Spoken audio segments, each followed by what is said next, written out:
strategi Belanda untuk membungkam pergerakan para syarif dan para sayyid yang sudah memiliki tampang Jawa, tampang Sunda, tampang Madura, Arabnya hilang. Maka mereka abad ke-19 mendatangkan orang-orang dari Yaman, klan Ba'alwi, yang sebetulnya Belanda dengan Ba'alwi ini genetikanya sama-sama Yahudi Hazari, jadi mereka sekeluarga. Kemudian klan Ba'alwi ini pintar berbahasa Arab, wajah tampangnya Arab, diklaim datang ke Indonesia. Ini cucunya Rasulullah yang asli, itu yang namanya Dzurriyyah Wali Songo, bukan cucunya Rasulullah. Maka kalian semua tertipu oleh Belanda semua. Laras napa mboten? Lah iki saudara-saudara sekalian, sampai detik ini di Malang ini banyak orang-orang yang percaya kalau yang namanya klan Ba'alwi itu adalah Dzurriyyatur Rasul, sementara Wali Songo dianggapnya adalah dzurriyyah palsu. Ini adalah sesat dan menyesatkan, dan ini adalah salah satu antek-antek daripada Belanda. Ini bukan urusan seorang Musabas, bukan urusan seorang Kiai Maduddin. Ini urusan Allah. Nabi Musa dengan Nabi Harun, orang yang sangat miskin, gak punya apa-apa, tapi siapa tahu dalam sejarahnya satu-satunya orang yang bisa menghancurkan kekuatan Fir'aun yang maha dahsyat itu adalah Nabi Musa dengan Harun.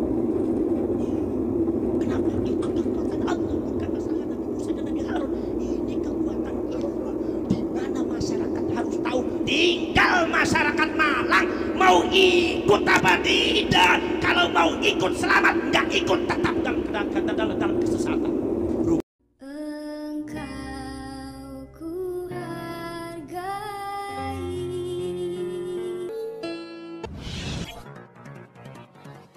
Assalamualaikum warahmatullahi wabarakatuh. Om Swastiastu, Namo Buddhaya, salam kebajikan. Kembali bersama Suminati Nol TV dari Tapanuli Taluti Kabupaten Kumbah. Cuplikan video di awal itu adalah merupakan video Gus Abbas Buntet pada saat menghadiri acara Haul Wali Songo di Malang. Yang kita tahu bahwa haul tersebut penuh dengan kontroversi terkait dengan kedatangan Gus Abbas, karena ada cucu oknum ex-FPI yang berkamuflase mengatasnamakan Muslim Malang Raya itu menolak kedatangan Gus Abbas dan berharap agar panitia mengganti Gus Abbas sebagai salah satu penceramah di dalam haul tersebut dan dilarang untuk membahas nasab Tambak Lawi. Tetapi kemudian justru sebaliknya, apa yang terjadi di dalam acara tersebut, Gus Abbas Buntet semakin memperjelas, bahkan lebih dalam membahas soal genealogi kedatangan Tambak Lawi di Indonesia. Dan di sini juga Gus Abbas memberikan penegasan tentang perbedaan antara Tambak Lawi dengan klan Wali Songo. Oleh karena itu, saya kira ini sangat penting untuk kita tonton sebagai edukasi buat seluruh anak bangsa, edukasi terhadap seluruh umat Nusantara, terutama para Suryat Wali Songo, sehingga kemudian ke depan tidak boleh lagi Suryat Wali Songo ini merasa jauh lebih rendah daripada klan Lawi, dan lebih penting lagi klan Lawi tidak boleh sombong dan merasa lebih tinggi dari siapapun. Karena pada video kali ini Gus Abbas betul-betul membangun sebuah narasi yang edukatif terkait dengan sejarah kedatangan Yaman, siapa mereka dan bagaimana genetiknya. Untuk lebih jelasnya, kita simak secara bersama-sama video yang begitu sangat edukatif ini. Laul muwafiq ila aqwamit thariq. Wassalamualaikum warahmatullahi wabarakatuh. Banyak perjuangannya beliau menumpas Belanda dengan mendirikan Hizbullah untuk mengorganisir seluruh kekuatan masyarakat dan para ulama yang ada di Indonesia untuk melawan Belanda. Ternyata perjuangan beliau belum selesai, dan ternyata di Indonesia masih ada sisa dan antek-antek Belanda yang harus kita bereskan. Maka ini harus diteruskan sama cucu saya. Dari situ saya baru mangkut-mangkut, oh ini maksudnya. Alhamdulillah.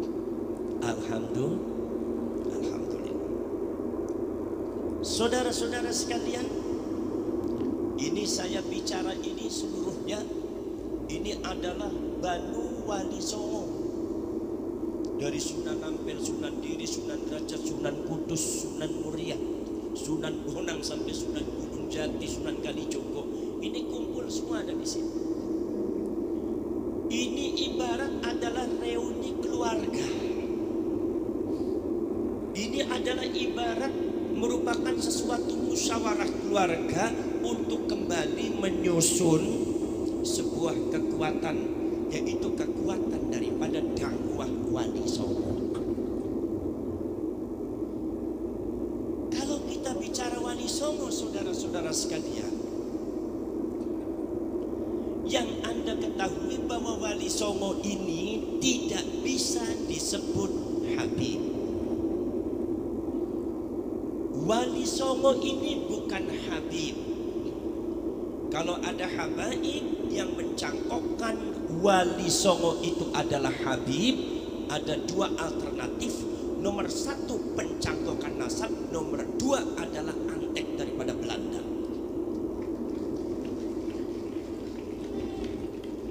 Wali Songo ini adalah berasal dari Hijaz, karena baginda Rasulullah SAW itu hidupnya di Hijaz. Makanya saya sering mengatakan antar Habib dengan Wali Songo beda. Habaib itu dari Yaman. Habaib itu dari Yaman. Tidak ada kaitannya sama sekali dengan Dzurriyyatur Rasul. Tidak ada kaitannya sama sekali dengan Ahlu Baitir Rasul. Kalau mereka mengatasnamakan Ahlu Baitir Rasul, mereka harus bertanggung jawab di depan Allah nanti di akhirat. Nasabnya tidak pernah tersambung. Kalau Wali Songo ini, anak keturunannya memang nasabnya tersambung ke Dzurriyyatur Rasul, ke Ahlu Baitir Rasul, dari Sayyidina Hasan dan dari Sayyidina Husain. Cuma bedanya apa? Bedanya para syarif, para sayyid dari Hijaz itu datang ke Indonesia. Profesor Dr. Snuk Hogronya mengatakan Islamisasi yang ada di Indonesia itu adalah pekerjaan daripada, itu adalah merupakan gerakan Arab. Kalau gerakan Arab itu bukan para habaib. Kenapa? Karena secara genetika, menurut para pakar genetika, habaib dari Hadramaut itu darah Arabnya hanya 3%. Yang lainnya bukan darah Arab, ada yang Bangladesh, dan kebanyakan adalah darah genetika Yahudi. Jadi tidak Arab. Kalau mereka Arab tidak bisa disebut Arab, apalagi disebut sebagai Ahlul Bait. Karena Ahlul Bait seluruhnya dari Arab. Justru panjenengan inilah keturunan Banu Wali Songo, inilah beliau itulah, kalian semua adalah bangsa Arab, bangsa Quraisy.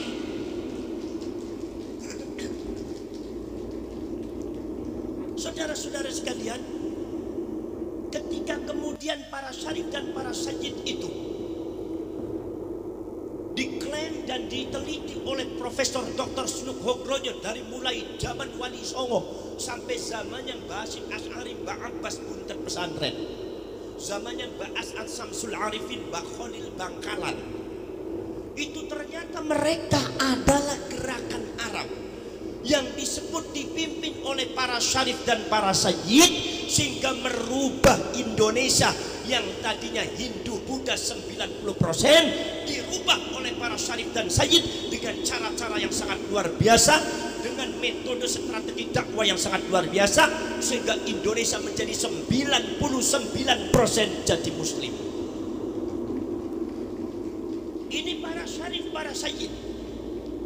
Maka saudara-saudara sekalian, para syarif, para sayyid kemudian membuat satu organisasi yang disebut Organisasi Kebangkitan Para Ulama, yang kita kenal Nahdlatul Ulama.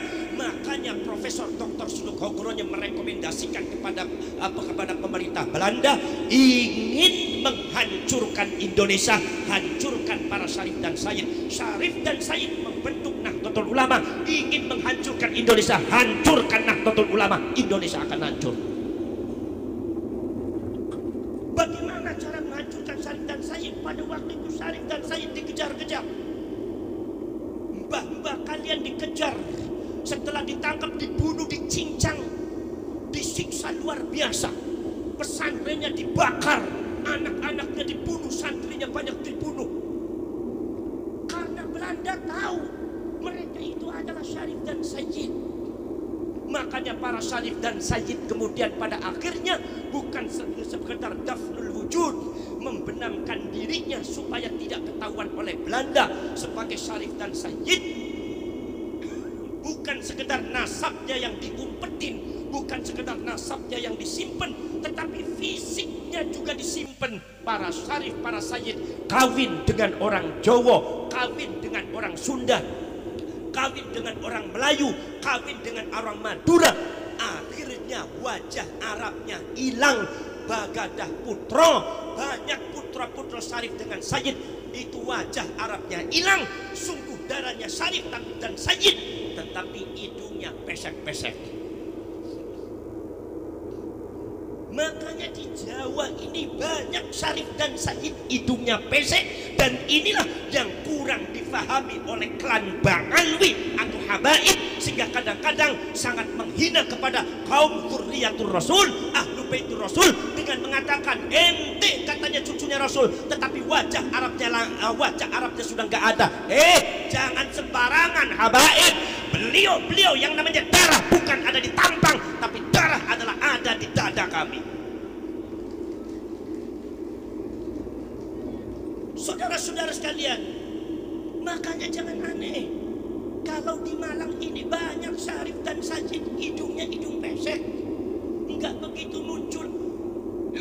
Karena para Syarif dan Sayyid ini hidungnya pesek, tampangnya tampang Jawa. Maka kalian kemudian tidak percaya bahwa beliau itu adalah Syarif, beliau itu adalah Sayyid. Kalian tidak percaya karena tampang Arabnya sudah hilang. Maka dari itu saudara-saudara sekalian, strategi Belanda untuk membungkam pergerakan para Syarif dan para Sayyid yang sudah memiliki tampang Jawa, tampang Sunda, tampang Madura, Arabnya hilang. Maka mereka abad ke-19 mendatangkan orang-orang dari Yaman, klan Ba'alwi, yang sebetulnya Belanda dengan Ba'alwi ini genetikanya sama-sama Yahudi Hazari, jadi mereka sekeluarga. Kemudian klan Ba'alwi ini pintar berbahasa Arab, wajah tampangnya Arab, diklaim datang ke Indonesia. Ini cucunya Rasulullah yang asli, itu yang namanya Dzurriyyahnya Wali Songo, bukan cucunya Rasulullah. Maka kalian semua tertipu oleh Belanda semua. Laras napa mboten? Lah iki saudara-saudara sekalian, sampai detik ini di Malang ini banyak orang-orang yang percaya kalau yang namanya klan Ba'alwi itu adalah Dzurriyyatur Rasul, sementara Wali Songo dianggapnya adalah dzurriyyah palsu. Ini adalah sesat dan menyesatkan, dan ini adalah salah satu antek-antek daripada Belanda. Yun sewu, para sedulur. Maka dari itu yang namanya Wali Songo itu tidak bisa disebut Habib. Wali Songo dari Hijaz, Habaib itu dari Yaman. Wali Songo dari Hijaz, dari Sayyidina Hasan disebut Sayyid, dari Sayyidina Husain disebut Syarif. Malah kadang-kadang akhirnya kebabur itu kadang-kadang ya Syarifnya Sayyid ya, dari Sayyidina Hasan Husain sama-sama Syarif, sama-sama Syarif. Makanya saudara-saudara sekalian, seluruh julukan Wali Songo tidak ada yang disebut Habib. Sunan Ampel disebutnya Sayyid Rahmatullah, Sayyid bukan Habib. Betul? Punya bapak namanya siapa? Namanya adalah Sayyid Ibrahim Asmorokondi, As-Samarkondi juga Sayyid. Kemudian juga punya bapak Maulana Al-Maghribi, Maulana As-Sayyid, itu juga beliau Sayyid bukan Habib. Al-Maghribi Maroko, bukan Al-Yamani, bukan Al-Hadrami, tapi Al-Maghribi Maroko. Ini menunjukkan bahwa Wali Songo tidak ada yang datang dari Yaman, tidak ada. Kadang-kadang nih Habaib direse-rese, Wali Songo dari Yaman, dasmu gundul. Emang Yamannya sehebat apa? Sampai ada Habaib yang mengatakan mengagungkan Yaman. Di Yaman itu tidak ada seorang Habib kalau sudah tumbuh kumisnya langsung jadi waliullah. Oh, jadi syaratnya waliullah itu ada kumis dan jenggot. Gampang bener ya jadi wali. Kata orang Malang bilang itu namanya wali kumis, Gus. Saya bener. Saudara-saudara sekalian, Sunan Gunung Jati disebutnya bukan Habib Hidayatullah, tapi Syarif Hidayatullah. Tidak ada yang menyebut Habib. Jadi kalau seumpama Anda mengatakan yang namanya Wali Songo itu Habib, maka Anda sudah keluar dari jalur kekancingan para Syarif dan Sayyid, karena sejarahnya demikian. Jadi jangan suka ngaco. Ini saya biar lagi agak sakit juga datang ke sini karena apa? Karena ini semuanya Wali Songo semua. Saya harus datang sini. Jadi kalau ada batuk-batuk ya nggak jadi masalah, kalian harus maklumi aja. Tadi saya juga sudah banyak disuguhi makan biasa. Kalau yang namanya kiai datang tuh fikuli makanin makan gitu. Setiap ada pas suruh makan. Di sini juga saya ditawarin juga sama Gus Torik, Bos mau makan lagi nggak? Saya bilang kiai, saya kemana-mana mau ditanyanya selalu mau makan lagi nggak? Nggak ada yang Bos mau ini lagi nggak ada. Ini karena apesnya kiai dari Wali Songo begitu. Tapi kalau dari Habib malah aku aja dah ini lagi dah. Saudara-saudara sekalian, dari tidak bisa disebut Sayyid, tidak bisa disebut Habib. Yang namanya Wali Songo itu adalah saudara-saudara sekalian, mbahnya itu adalah di antara rihlahnya dalam dakwah Islamnya, di antaranya di Uzbekistan, di antaranya di Samarkand. Makanya saudara-saudara sekalian, Maulana Ibrahim As-Somo As-Samarkandi, Asmorokondi As-Samarkandi dari Uzbekistan itu saudara-saudara sekalian, termasuk yang ada di Pakistan, itu para Syarif, para Sayyid itu enggan menyebut dirinya Syarif dan Sayyid karena takut akhlaknya tidak pas dengan Kanjeng Nabi Muhammad SAW. Takut kalau akhlak yang tidak pas dengan Kanjeng Nabi akhirnya merusak nama baiknya Rasulullah. Itu akhlak dan adabnya para Syarif dan Sayyid. Maka Syarif dan ya Sayyid yang ada di Uzbekistan, di Samarkand, termasuk di Pakistan, disebutnya Makhdum. Maka di Indonesia banyak yang disebut Makhdum.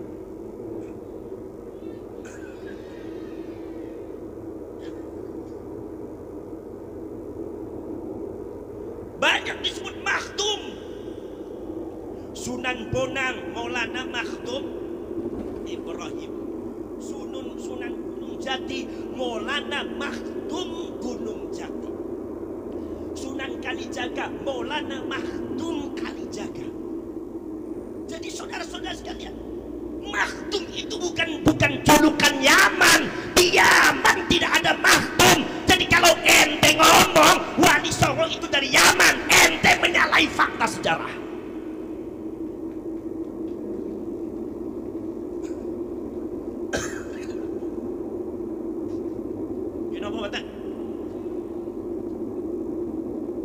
Saudara-saudara sekalian, ini yang malam harus tahu. Karena saudara-saudara sekalian, supaya jangan disamakan antara Syarif dengan Sayyid dengan Habib. Sekarang itu banyak habaib yang sudah berubah namanya menjadi Sayyid.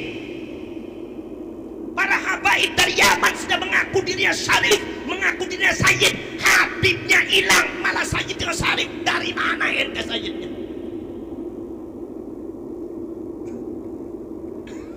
Saudara-saudara sekalian,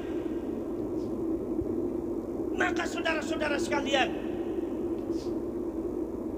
nomor selanjutnya ada beberapa catatan daripada para nasabah dan para pakar sejarah bahwasanya ada perbedaan Ba'alwi dengan para Syarif dan Sayyid. Apa perbedaannya? Perbedaannya bahwasanya yang namanya Sayyid dan Syarif itu ma'indahum tamayyuzat. Mereka tidak memiliki sesuatu ciri yang membedakan, tidak memiliki marga. Marganya dinisbatkan pada kampungnya.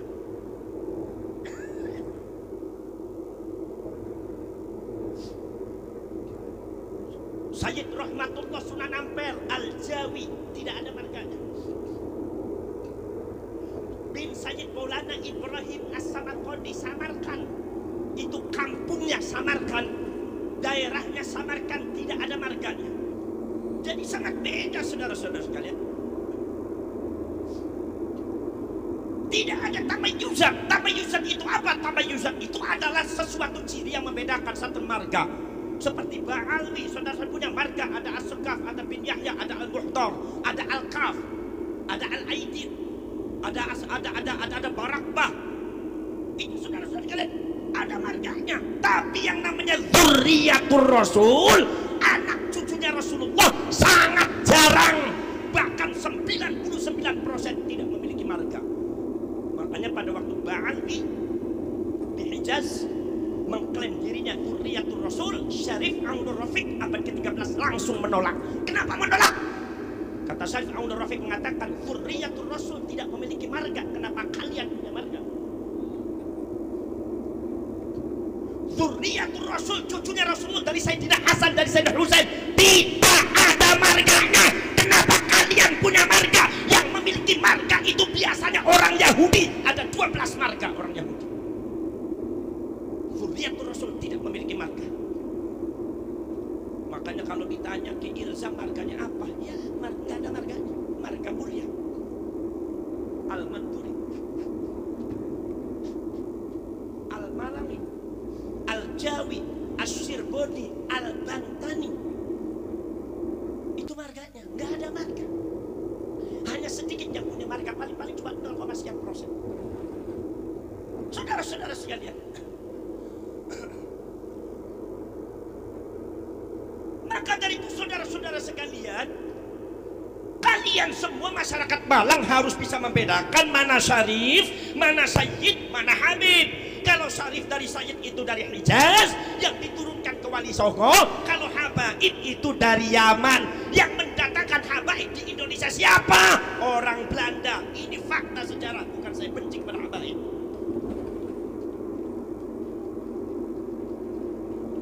Kadang-kadang ada yang mengatakan, Gus, sampean dibenci sama habaib. Buktinya apa sih? Ya sampean mengatakan habaib didatangkan oleh Belanda. Loh, saya nggak benci, ngapain saya benci ke habaib? Manfaatnya apa benci sama habaib? Emang saya benci sama habaib dapat duit? Kadang-kadang habib aja minta duit sama saya kok. Betul-betul. Ini fakta sejarah. Abad ke-19 habaib itu didatangkan oleh Belanda. Untuk apa? Untuk membungkam keturunan Wali Songo yang bentuknya sudah bentuk Jawa, bentuk Madura, bentuk Sunda. Arabnya udah hilang. Maka mereka mengadakan kamuflase atas nama Dzurriyyatur Rasul, atas nama cucunya Rasulullah. Padahal klan Ba'alwi dari Yaman ini genetikanya sama dengan Belanda. Profesor Dr. Snoek Hogronya itu genetikanya sama dengan habibnya ente. Profesor Dr. Van der Berg Belanda genetikanya sama dengan habib yang ada di Malang. Bukan berarti saya benci apa, nggak ada benci. Cuma lagi ngomong ente itu genetikanya Jawa, ente genetikanya Sunda, ente genetikanya Melayu, ente itu genetikanya Batak, ente itu genetikanya Madura. Benci apa? Ini fakta. Betul-betul. Kalau saya mengatakan bahwa sampean itu genetikanya Jawa, apa saya menghina sampean? Kalau saya mengatakan bahwa sampean itu genetikanya Sunda, apa saya membenci sampean? Apa saya menghina sampean? Kalau seumpama secara genetika yang para saintis sudah menganalisa secara saintifik, para pakar keilmuan termasuk data-data manuskrip sejarah dan nasab-nasab, bukan sekedar itu, secara genetika sudah diungkap bahwa yang namanya habaib tidak bisa disebut orang Arab. Kalau Arab saja tidak bisa disebut sebagai orang Arab, apalagi sebagai dzurriyyah keturunan Kanjeng Nabi, jauh panggang daripada api. Genetikanya apa? Kata para pakar genetika, mereka itu genetikanya adalah Yahudi. Sekarang ketika para pakar genetika dan saya mengatakan habaib itu adalah genetikanya Yahudi, apa berarti saya menghina habaib? Anda mengatakan saya menghina habaib, saya tanya, apa salahnya genetika? Salahnya gen apa? Sampai dari orang Jawa, genetika Jawa, salah nggak? sampean dari genetikanya Madura, jadi orang Madura salah nggak? Saya sampean genetikanya Sunda, salah nggak? Sampean itu adalah genetikanya Arab, salah apa tidak? Sampean itu genetikanya Yahudi, salah apa tidak? Saya tanya orang Malang, yang menciptakan gen itu siapa? Yang menciptakan gen itu Allah. Manusia tidak pernah titip pesan kepada Allah, ya Allah, jadikan saya, lahirkan saya jadi gen Arab. Tidak ada, itu hak Allah. Jadi artinya kalau ente tidak mengakui gen ente sendiri, sama dengan tidak mengakui kudrat iradatnya Allah. Seumpama Habaib itu adalah gennya Yahudi, itu bukan berarti membenci Habib, bukan berarti menghina Habib, tapi itu mendudukkan Habaib pada tempatnya.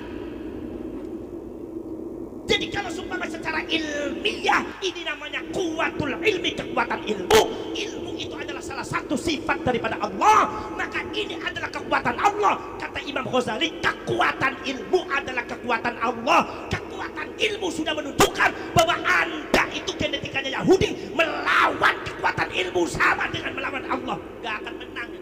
Sepinter apapun gak akan menang. Bro, siapa yang melawan gak akan menang. Ini bukan urusan seorang Kusabas, bukan urusan seorang Ki Imaduddin. Ini urusan Allah.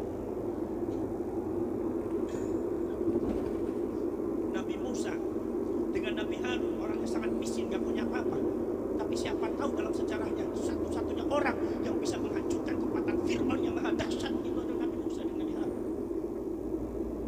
Kenapa? Itu kekuatan Allah, bukan masalah Nabi Musa dan Nabi Harun. Ini kekuatan ilmu. Mana masyarakat harus tahu. Tinggal masyarakat Malang mau ikut apa tidak. Kalau mau ikut selamat, nggak ikut tetap dalam kesesatan.